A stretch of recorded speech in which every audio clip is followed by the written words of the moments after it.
Welcome to Betrayal and Revenge.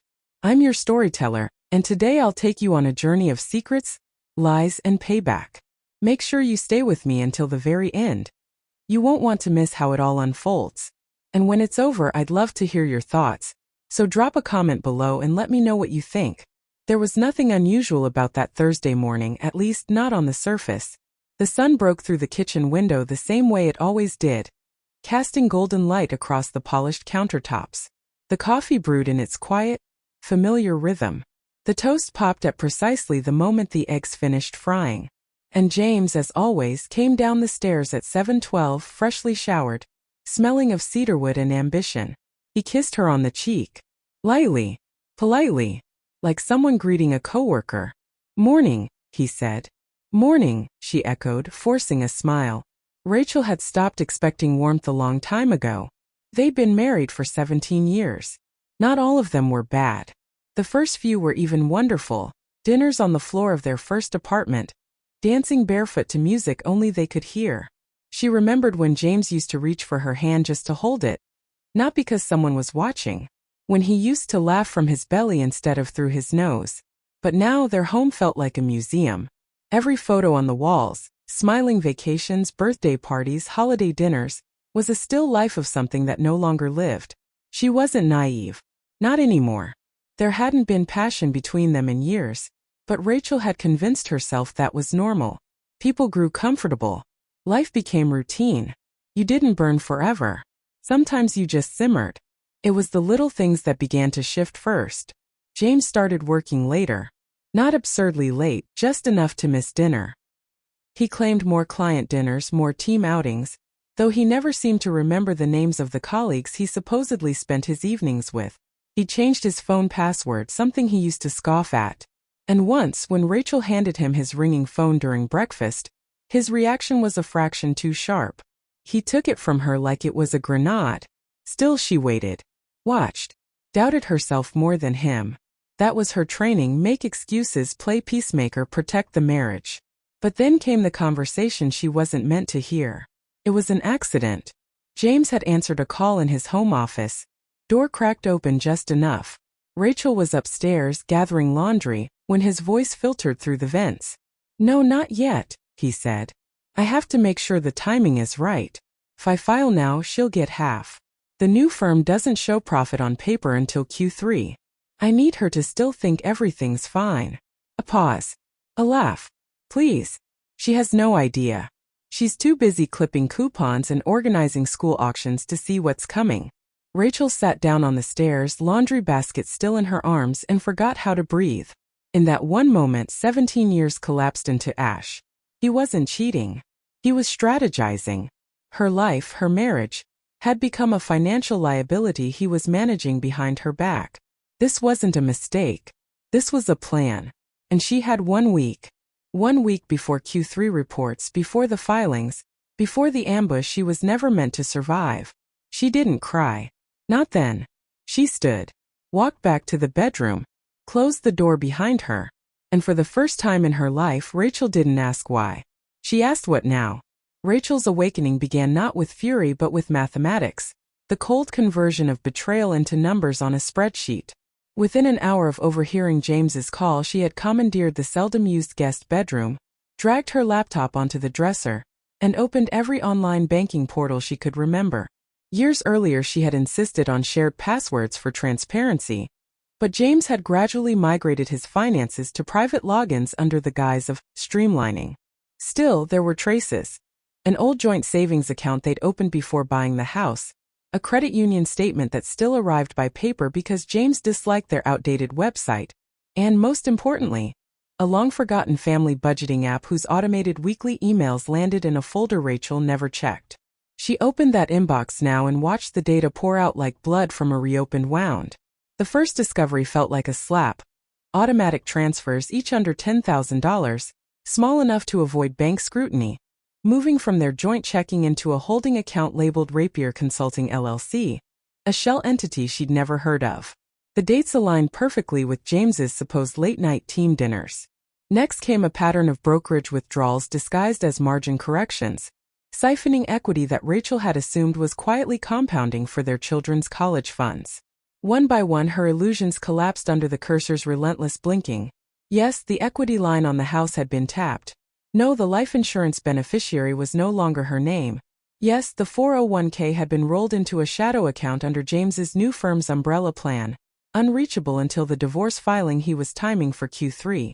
Shock threatened to paralyze her. But a lifetime of PDA treasurer spreadsheets and charity gala ledgers asserted itself.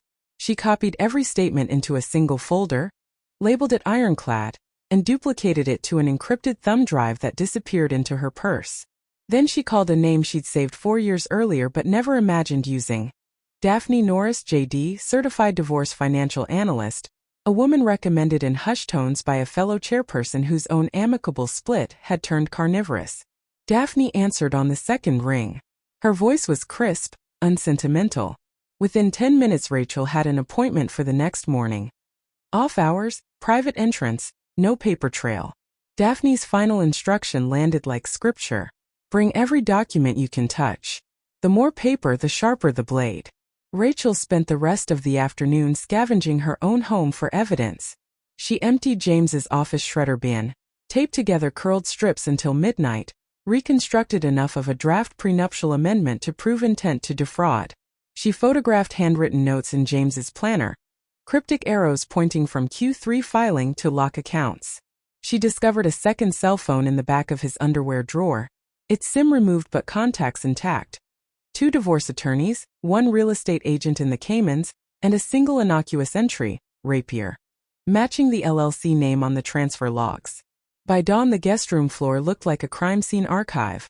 Color-coded binders, post-its mapping money trails, printouts linked by taut red yarn commandeered from her daughter's old craft box. Exhaustion clawed at her, but fear kept her upright. She showered, dressed in neutral gray, and drove through pre-rush hour haze to a quiet office park where Daphne greeted her with a nod that felt more like triage than welcome. The consultation was brutal in its efficiency. Daphne dissected each account, each transaction, building a narrative of premeditated financial abuse. This isn't a husband hedging losses, she concluded, fingers flying across a tin key. It's a corporate raid on your future. She outlined immediate steps. Open personal trust accounts in her maiden name. File a temporary restraining order on joint assets. Move half of all remaining liquid funds into an escrow protected by marital property statutes.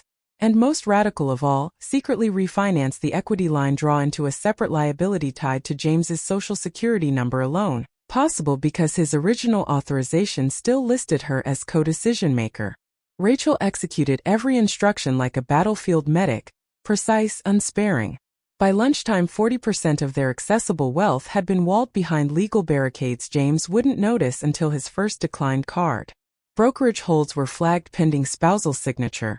Property deeds annotated with lease pendants notices. She opened a safe deposit box and placed the thumb drive inside, along with the heirloom jewelry James's grandmother had once insinuated should stay on the blood side of the family. Driving home she expected panic to finally break through. But instead she felt an eerie, aerodynamic calm, as if the removal of illusion had reduced drag on her soul. Even the house seemed different. Less like a museum of shared memories, more like neutral terrain awaiting redistribution. That evening James returned at his usual 9:30, wearing the same polite smile, smelling of the same expensive cologne. Rachel served reheated dinner, listened to him describe a mergers and acquisitions fireside chat, and nodded in the right places while her phone buzzed silently with transfer confirmations. She watched his hands, steady, confident, unaware that the ground beneath his meticulously planned escape had shifted. He kissed her goodnight, walked to his study and closed the door. Rachel sat alone in the kitchen, pulse steady, notebook open. Across the top she wrote a single sentence. He thinks I don't know. Underneath, she began listing everything he was about to lose. Rachel's transformation unfolded in silence. She stopped asking questions she already knew the answers to. Stopped making dinner for 2. Stopped leaving notes on the counter with cheerful reminders like, "Don't forget the dry cleaning red heart." James didn't notice. Or if he did, he filed it away as another passive detail in the long, slow march toward what he assumed would be an easy, lucrative separation.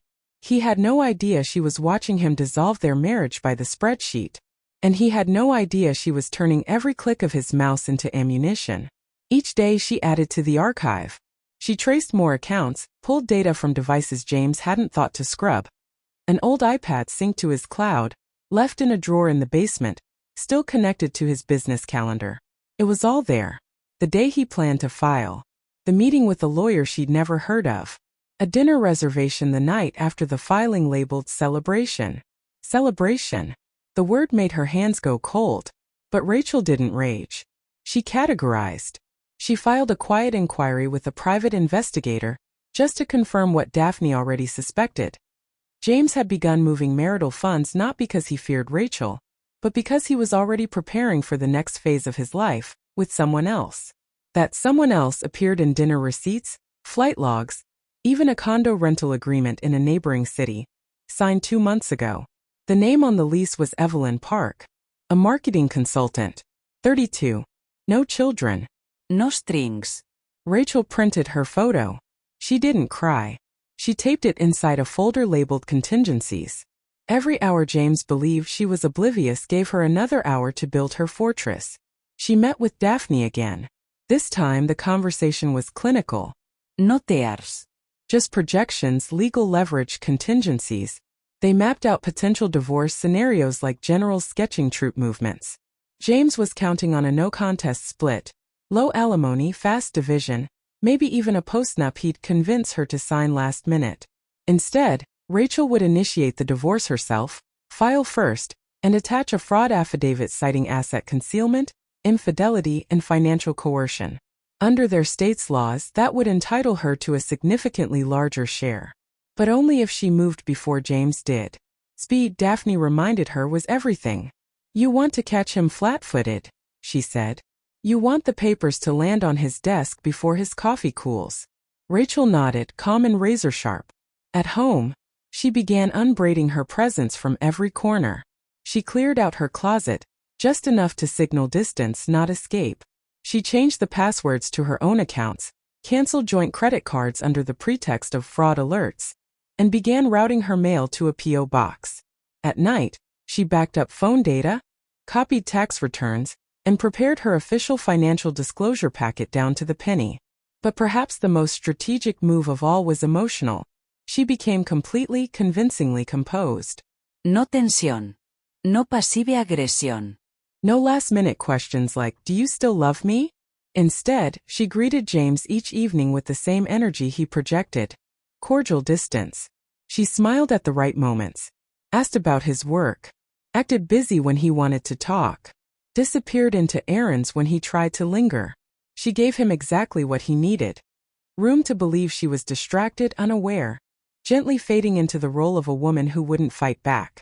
And in that space, James got cocky. One night, she overheard him in his study, whispering into his phone. "It's all working out. She's calm. I think she's going to take the offer." The offer. She found it the next day, buried in his printer tray, still warm. A draft settlement agreement written in sanitized legalese that offered her exactly 35% of assets, no spousal support, and a clause waiving claims to future earnings. It was arrogant, calculated, premature. It was also perfect. That night, Rachel made her final moves. She scheduled her filing for the following Monday, pre-drafted every motion and affidavit, coordinated service with a professional process server, not a sheriff, not a courier, but someone who specialized in high-net-worth confrontations.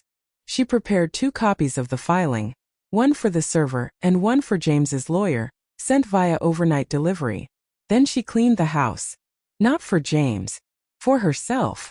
She took down old wedding photos, folded his clothes neatly and packed them into the guest room, removed his books from the shelves and replaced them with her own. Titles about financial independence, boundary setting, and self-reclamation. She washed the windows, bought fresh flowers, burned the last of the candles she'd been saving for special occasions that never came. She went to bed early. James came in late, kissed her on the forehead, and Rachel, eyes closed, smiled to herself, because in 3 days everything would change. The process server was scheduled for 8:15 a.m. sharp, timed precisely between James's morning shower and his first Monday Zoom call. Rachel had arranged everything with surgical precision. The filing, the affidavit, the list of contested assets, the motion for exclusive use of the home pending litigation, even the delivery of the secondary envelope to his new lawyer, was coordinated to hit their inbox no more than 10 minutes after James received his copy, so there'd be no chance for him to spin the narrative before the truth reached the courtroom. She didn't watch it happen. She didn't need to. She was sitting at her favorite cafe, halfway across town, sipping a cappuccino and pretending to browse a magazine. Her phone buzzed at exactly 8:16. A message from the process server. Delivery confirmed. Witnessed. No issues. Rachel didn't smile. She breathed. Across the city, James was likely still standing in his bathrobe, a thick manila envelope in one hand, his phone already buzzing in the other as his new attorney read the reality he had failed to anticipate. There was no dramatic flourish, no confrontation, no screaming match to be twisted into a narrative of crazy wife. There was only paper signed, notarized, binding. She gave it 2 hours before returning home. The silence that greeted her was different this time. Not the absence of noise, but the presence of something else, power. James was sitting in the kitchen, still dressed in his work slacks, shirt unbuttoned at the throat, hands steepled on the table in front of him like a man preparing for a hostile board meeting. "You blindsided me," he said quietly without looking up. Rachel set her purse on the counter, took off her coat. "No," she replied. "You just didn't think I was paying attention." James scoffed. "You didn't have to go nuclear. We could have worked this out." "You mean after you drained our accounts into a shell corporation and rented an apartment with your girlfriend?" she said calmly, as if discussing weather. "That kind of collaboration?" James's eyes narrowed. "You've been spying on me." No. "I've been listening. Something you never expected me to do." He leaned back, folding his arms. "You're really going to drag us through court? Do you think that's what's best for the kids?" Rachel's eyebrows rose slowly. "You mean the kids you didn't factor into your exit strategy?" That stopped him. For a long moment he said nothing. Just stared, calculating, reassessing, recalibrating. This wasn't the woman he thought he was divorcing. This wasn't the docile wife who quietly picked up his dry cleaning, who stayed up balancing the budget while he networked with Evelyn. This was a threat. And worse, this was control slipping through his fingers. The next 2 weeks passed like a slow-motion implosion. His attorney tried to file a countersuit. Rachel's legal team filed a response with a timeline of asset concealment and breach of fiduciary duty, so detailed it practically bled ink. He attempted to freeze one of the brokerage accounts. The bank responded with Rachel's injunction, predated, signed, and bulletproof. He withdrew funds from Rapier Consulting. Rachel's forensic accountant flagged it to the court as an act of dissipation. James was no longer playing offense. He was plugging holes in a ship she'd already sunk. The crowning moment came in court. James had petitioned for a private hearing, likely hoping to shield his financial maneuvers from public view. But Rachel's team objected, and the judge, unimpressed by James's attempts at secrecy, agreed. That morning, Rachel walked into the courtroom wearing a navy blue suit, hair pinned back, zero makeup. A quiet armor. She didn't look at James. She looked at the judge. Her posture said, "I'm not here for drama. I'm here for facts." James's lawyer tried charm, deflection, soft insinuation. But when Rachel's counsel took the floor and began projecting spreadsheets and transaction records onto the courtroom monitor, complete with timestamps, cross-referenced with James's calendar and emails, the judge's expression hardened. "You moved $72,000 into a personal LLC without spousal knowledge," the judge repeated, voice flat. James shifted uncomfortably. "It was for business, which you listed under marital property on last year's taxes," Rachel's attorney added. Silence. The ruling was swift and devastating. Rachel granted temporary exclusive use of the marital home, access to all jointly owned vehicles, a freeze on the remaining assets of Rapier Consulting pending investigation, and interim legal fees covered by James until full discovery. Outside the courtroom, he followed her down the marble steps. "You're ruining my reputation," he hissed. Rachel turned, looked him in the eye. "You did that," she said. "All I did was stop covering for you." He looked like a man unaccustomed to consequences. That night she changed the locks. Revenge didn't look like fire. It looked like ink, documents, deadlines, and a woman sitting at the head of a long oak table, calmly signing her initials at the bottom of pages that would unravel the life of the man who tried to erase her. Rachel's retaliation began not with rage, but with precision. With exclusive use of the marital home already secured, she quietly listed the vacation property James had purchased under both their names, ostensibly for family retreats, though he'd visited it exactly once alone. Daphne advised her to file a partition action, which would force a sale unless James agreed to buy her out at a premium. He didn't have the liquidity, not anymore. Rachel had made sure of that. So the house went on the market. Fast. She used a female-owned real estate firm. The photos of the listing were clean, cold, clinical. Just like the transaction. Within 3 weeks, the property was sold above market rate. Her share went directly into a trust under her maiden name. Untouchable, tax-protected, permanent. She didn't tell James. He found out when the deed changed hands. By then, she had already moved on to the retirement accounts. Years ago, during better times, James had convinced her to sign over her rollover IRA into a consolidated wealth strategy under his management. Rachel had forgotten, but Daphne hadn't. The signature was old, the account active, and now legally hers to reclaim. Within days, it was separated, reallocated, and placed under the same trust umbrella.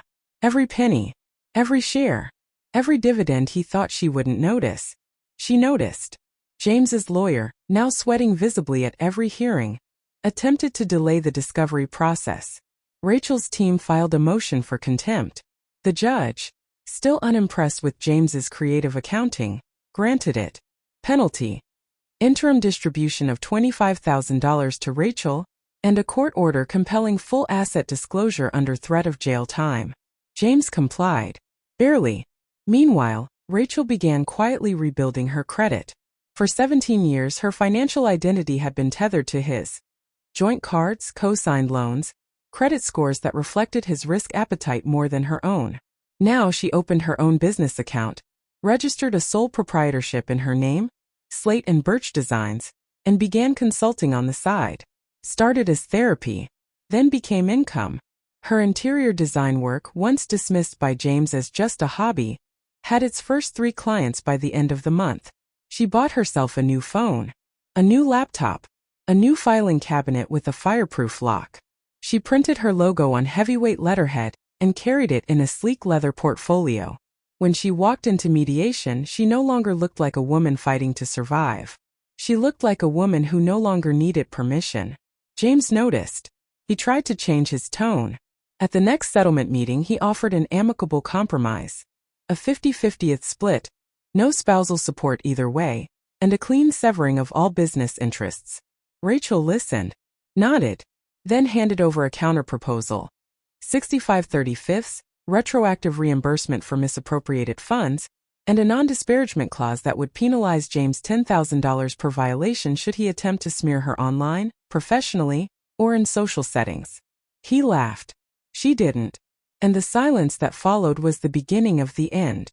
Rachel walked out of that meeting not just unbothered but sharper. She had become fluent in a new language. Legal strength, financial defense, emotional clarity, and in that language she was fluent. Revenge wasn't about destruction anymore. It was about reclamation. Of her finances, of her name, of every piece of herself she had handed over while James built escape routes behind her back. Rachel didn't need to destroy James. All she had to do was stop protecting him. For years she'd been the buffer between his ego and the consequences of his own choices. The one who smoothed over awkward silences at dinner parties, who paid bills he forgot, who lied for him when the firm called and asked why he'd missed another Monday meeting. But now she did nothing. And in that vacuum the truth grew loud. It started with a board meeting at his new firm. Rachel had remained silent during the first few months of their legal battle. No public statements, no online backlash, no angry voicemails. But when James's legal team attempted to use Slate and Birch as leverage, suggesting Rachel had financial means and didn't require any support, Daphne responded not with arguments, but with documents. The package sent to James's executive board included a full affidavit outlining James's concealment of assets, bank statements showing unauthorized transfers from joint funds, a copy of the lease agreement for his affair condo, time-stamped and signed, evidence of income misrepresentation on tax filings, documents that, if reviewed, would trigger a mandatory audit. Rachel didn't send it. Her attorney did, via formal discovery channels. And because the firm was privately held but operated under regulatory compliance standards, they had no choice but to launch an internal ethics review. Within a week, James was placed on administrative reassignment. Within 2, he was quietly removed from the executive team roster. Rachel never commented, never gloated, never texted, "I told you so." She simply continued building her business, growing her portfolio, and attending mediation with a composure that unnerved even the most seasoned paralegals. But James wasn't done losing. Because in the world he had built, centered around image, control, and perceived success, reputation was currency. And once that slipped, so did everything else. Evelyn, his polished younger affair partner, had been living under the illusion that James was a man, ready to leave a toxic marriage, full of plans for a fresh start. That narrative evaporated once the legal letters arrived. Evelyn wasn't named in the filings. Rachel had been precise and professional. But once Evelyn's name surfaced in the deposition index, so did her employment contract at a firm that serviced one of James's key accounts. They dropped him within 48 hours, citing conflict of interest. Evelyn stopped returning his calls shortly after that. James tried to pivot, to frame himself as the victim of a bitter spouse, to subtly reinsert himself into social circles they once shared. But Rachel had already been there. Quietly, firmly. She never slandered him. She simply told the truth when asked. "We were married for 17 years. He planned a financial ambush. I found out before he pulled the trigger." That was all it took. Because when a woman says just enough, calm, clear, without vengeance, it sticks harder than any outburst. At mediation, his posture had changed. He no longer sat with his legs sprawled arrogantly or spoke over her counsel. He answered questions in clipped, tired tones. Rachel, by contrast, arrived with fresh documentation, an updated case portfolio, and a quiet smile that said, "You underestimated me. And now you get to live with that." Her counterproposal, the one he laughed at weeks earlier, was now the new baseline. James signed. Full asset division in her favor. Retroactive spousal support. Clean ownership of all remaining properties in her name. All business holdings severed. And a court-enforce clause barring him from future contact beyond required co-parenting logistics. Rachel left the building alone. She didn't cry. Didn't fist pump.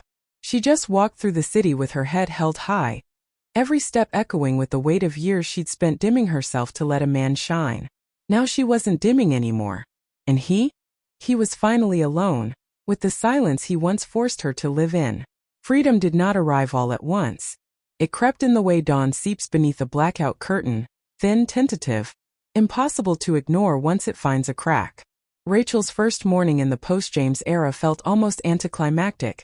She awoke before the alarm, padded into the kitchen, brewed coffee, and waited for the wave of dread that used to trail her like a shadow. It never came. The quiet around her felt heavier, yet lighter. Gravity inverted, pressing down with peace instead of tension. She sat at the breakfast table and opened the newspaper, something she had stopped doing when each headline reminded her of James's industry, James's firm, James's photo op at a charity gala she'd organized and he'd claimed credit for. Now the articles were just ink. Words. Nothing to do with her unless she chose to let them in.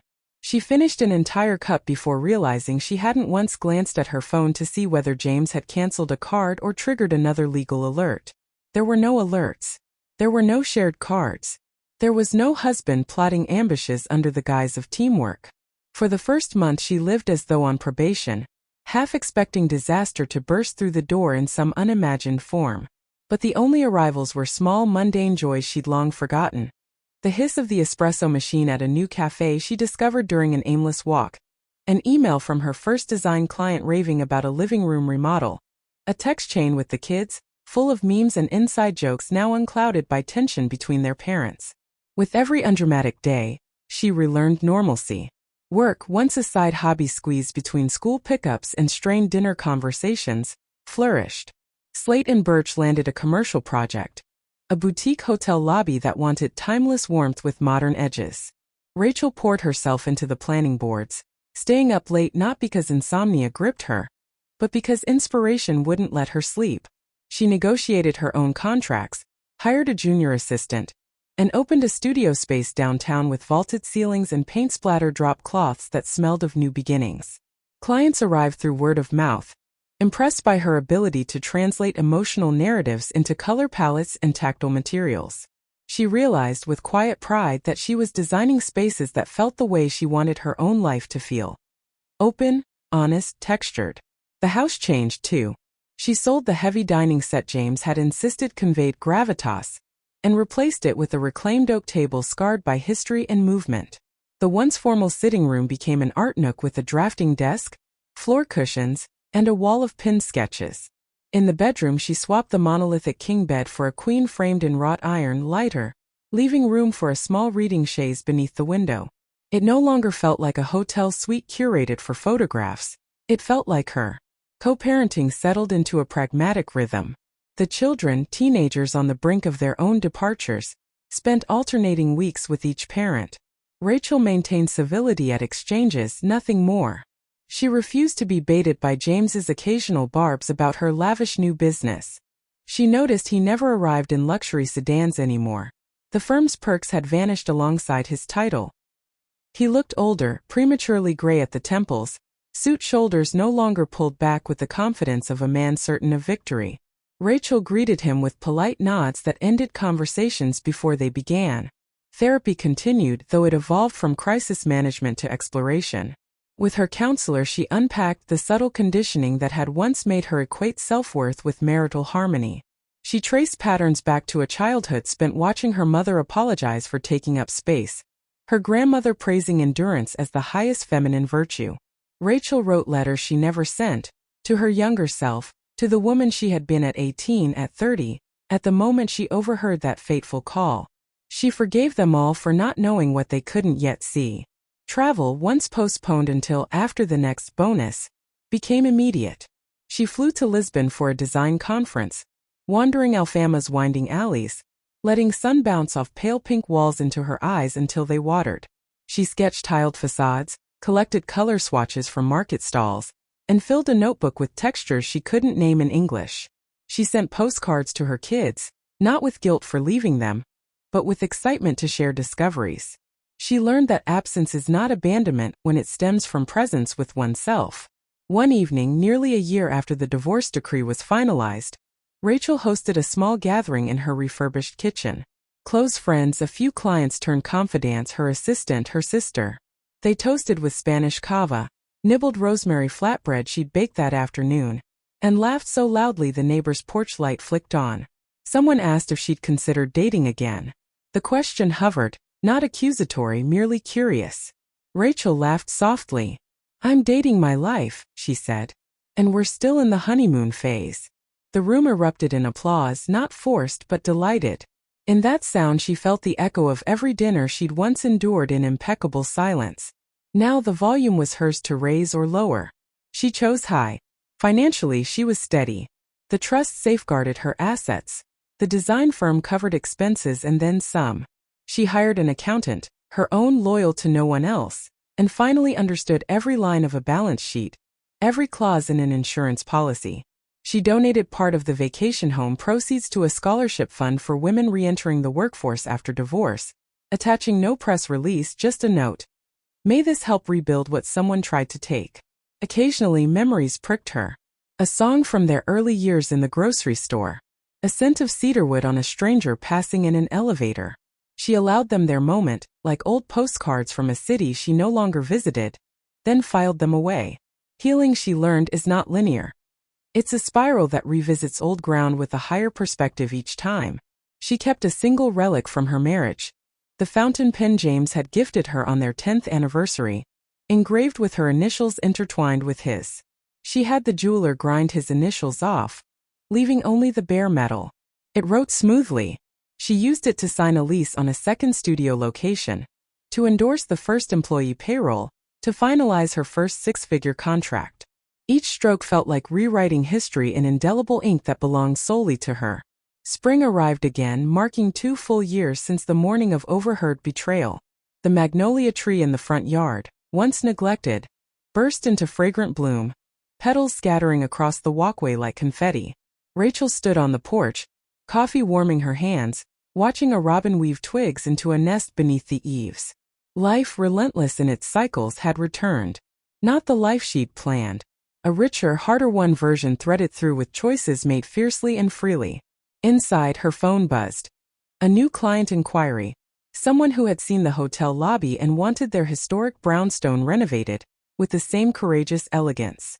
Rachel smiled, set the mug down, and stepped into the studio, where swatches waited in afternoon sun. Courageous elegance, that felt right. She rolled her shoulders, uncapped the pen, and began sketching, lines arching into spaces yet unbuilt. Outside, petals kept falling, silent and unstoppable, covering the ground in soft proof that endings, tended carefully, are only disguised beginnings. Thank you for listening to this story until the very end. If you enjoyed it, don't forget to subscribe to Betrayal and Revenge, give us a like, and hit the bell so you won't miss new tales. Share your thoughts in the comments. I value your feedback. See you in the next stories of Betrayal and Revenge.